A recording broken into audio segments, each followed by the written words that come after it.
Hello, I'm taking on a challenge to beat every playable Nintendo published game. Welcome to the next episode. The next game is versus Super Mario Bros. Huh? Super Mario Bros. Again? That's right, Super Mario Bros. Also received a Versus System port like many of Nintendo's other early NES titles. This one is similar enough that I even considered combining the summary with the NES version, but there was enough to talk about in that video, so I decided to split them up. I don't want to repeat myself too much, so check out that video if you want to hear more about the actual development of this title. There is still one key aspect of this version to talk about though. In the US, it launched on the Versus System before the national launch of the NES. What this means is that for most Americans, this was actually the first version of the game available to them. However, the Versus System version apparently never released in Japan despite its high demand.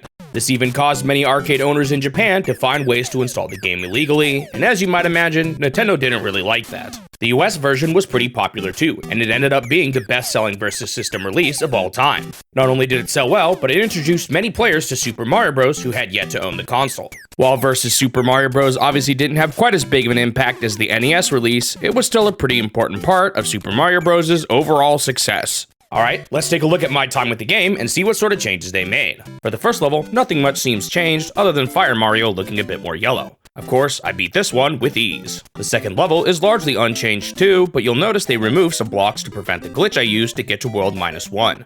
While level 3 is mostly unchanged, level 1-4 was an entirely new level. The Versus System version of this game actually has a handful of new stages that they created for it. Generally speaking, they made these new levels notably harder than their NES variants, and this one had a lot more fire bars and pits than the NES version. If you've played Super Mario Bros. The Lost Levels, you may actually recognize this stage, and that's because all the new stages in this game ended up being reused later on in the Lost Levels. The change in difficulty was noticeable here, as I completely failed to jump over one of the pits and I lost a life. I did beat it on my next try though, but losing a life this soon isn't a good sign. In 2-1, it looks like they removed the hidden 1-up since I only got a coin from the hidden block. I'm pretty sure I got all the coins in 1-3, but maybe there's something else I missed. Level 2-2 is replaced by 7-2 from the original game, which was originally a harder version of 2-2 to begin with. Something I didn't talk about in the original Super Mario Bros. Video was that many of the later levels were actually harder versions of earlier ones. Apparently they're the exact same level even, just with the hard mode flag flipped on. In the Versus System version, most of the earlier versions of these levels were replaced with their harder variants, and they designed entirely new levels where the harder versions were originally present. I guess it's nice to remove the duplicates and have more variety, but I personally felt like replacing the older stages with the harder versions messed up with the balancing a little bit. 2-3 ended up being replaced with 7-3, which was that awful fish level I struggled with in the original. I struggled here too, and while I didn't lose quite as many lives as the first time, it was still pretty rough. Up next was 2-4, and this one was replaced by 6-4, which was also a harder variant in the original. Man, the amount of harder levels in World 2 here really messed me up. I don't know if it was the difficulty or if I was just playing worse or something, but I lost all 3 of my remaining lives here and I got a game over already. Yeesh. At this point, you enter your name into the leaderboard, although you can thankfully restart at the beginning of the world that you lost in at the cost of more quarters. I pretty quickly died on 2-1, although this one happened because I apparently pushed the wrong input on my keyboard. Ah, there's a good excuse. I was simply playing worse because I wasn't on an NES controller anymore. I swapped my inputs up a little bit, and I guess it ended up helping me out quite a bit, as I beat the rest of the world without losing a single life. 3-1 was pretty much the same as before, but they replaced the Koopas at the end with Goombas to prevent the infinite 1-up trick. I didn't show it off on my video on the NES version, but you can use Koopas on spots like this to farm an infinite number of lives. 3-2 was another completely new level, and once again, this one felt like a drastic shift in difficulty. There were a lot more dangerous jumps, and I even had to use some hidden blocks at one point to continue forward. For some reason, part of the way through this level, they just stopped using background objects and left everything completely blank. Man, did they leave this one in unfinished or something? 3-3 wasn't much more difficult, but they added a ton of pits to 3-4, and I fell right into one. I also just barely got hit by a fireball on my next run too. Finally, on my third attempt, I was able to damage boost my way through Bowser and finish World 3. Much of World 4 is unchanged, although apparently they changed the warp to only allow you to warp to World 6. No quick way to the final world in this version. I also completely failed this jump in 4-2, where I pressed the jump button too late and ran right into a pit. For some reason, they also apparently swapped 4-4 and 5-4 in this version, but thankfully I got through it on my first try. The first half of World 5 was largely unchanged, although they replaced 5-3 with 6-3 for some reason, despite that one not being a harder version in the original. Since the 4-4 and 5-4 castles were swapped, it was in this world that I had to do the Maze Castle. It all went by pretty smoothly though, and I beat the entirety of World 5 without even taking damage. Honestly, this just shows how imbalanced World 2 is. Levels 6-1 and 6-2 were mostly the same, although I kept taking damage to random enemies. I also pulled off this weird maneuver where I somehow bounced off this Goomba. Yeah, I probably should have taken damage there. 6-3 is an entirely new level, and this one is brutal. It has a few blind jumps, including one where you have to land on a paratrooper to make the jump. Honestly, I'm not even sure how I made that one. Man, what were they thinking with this level? Look at how close this jump is. The final stair climb is ridiculously harder than anything in the first game too, and I completely failed it on my first attempt. After this, I failed on an earlier jump and got another game over. Bummer. Back to the start of World 6. Thankfully, it wasn't too hard to get back to 6-3, although I had this really stupid hit where I guess I landed on the stairs before hitting the Goomba, which apparently made the game think I should have taken damage. Aw, come on.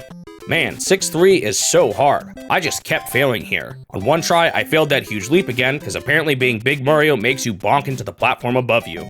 Eventually, I finally beat this brutal level, but I only had one life left for the castle. Can I make it? Nope. Once again, this was a completely new level, and it was way harder than the original. I lost my last life pretty quickly to a fireball. On my next run, I simply got unlucky on the blind jump with the Koopa Troopa and fell to my doom. Ugh.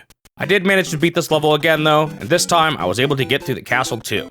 Man, what an extreme jump in difficulty. What is this, the lost levels? Let's hope this doesn't get much worse. Level 7-1 was largely unchanged, and while 7-2 was an entirely new level, I thankfully got through it on my first try. 7-3 was new this time too, and great, it's another jumping fish level. After dying twice immediately to a fish at the beginning, I made it further, but I died to a Koopa anyway. I did end up beating this level, but once again, I only had one life for the castle. Thankfully, 7-4 was basically the same as before, although they completely changed the actual route you need to clear the castle, which is kinda evil. I beat it on my first try though, and World 7 was conquered. That was much easier than the last world. Now, other than a few small changes, World 8 was largely the same. However, I did end up dying to a Koopa in 8-1. I ended up getting a game over from this, so maybe it was good to reset my lives at the start here anyway. Somehow though, I got hit by the same exact Koopa on my next run. Man, what's this Koopa's problem? Wait a minute, something's familiar about this. Back in the NES version, I died similarly at the start of World 8 as well. And hold on, it's the same exact Koopa. Jeez, what is it about this guy that makes me fail like this? Even the time where I did make it past him, it was way too close. In level 8-2, they nerfed the 1-up at the start and replaced it with a mushroom. Darn, no infinite tries for me. Thankfully, I didn't need it as I got all the way to the final castle without losing any more lives. At first, this seemed identical to the NES version, but for some reason they moved the hidden block up a bit, which made it a bit harder to jump on. Unfortunately, I got messed up by the Hammer Bro. He got me again on the next life too, which means I only have one more try to make this. I finally got past him the next time, but yeesh, that was a close call. The ceiling has been lowered for the Bowser fight here too, but I immediately was able to run beneath him and make it to the axe. Nice. This time, Princess Toadstool tells you a poem for rescuing her. Peace is paid with kingdom saved. Hurrah to Mario, our only hero. This ends your trip of a long friendship. Alright, with that, Versus Super Mario Bros. Was complete. On to the review. By and large, my thoughts here are largely the same as the NES version. The game has a lot more depth than anything I've played before it, although I personally find the physics to be just a bit too slippery.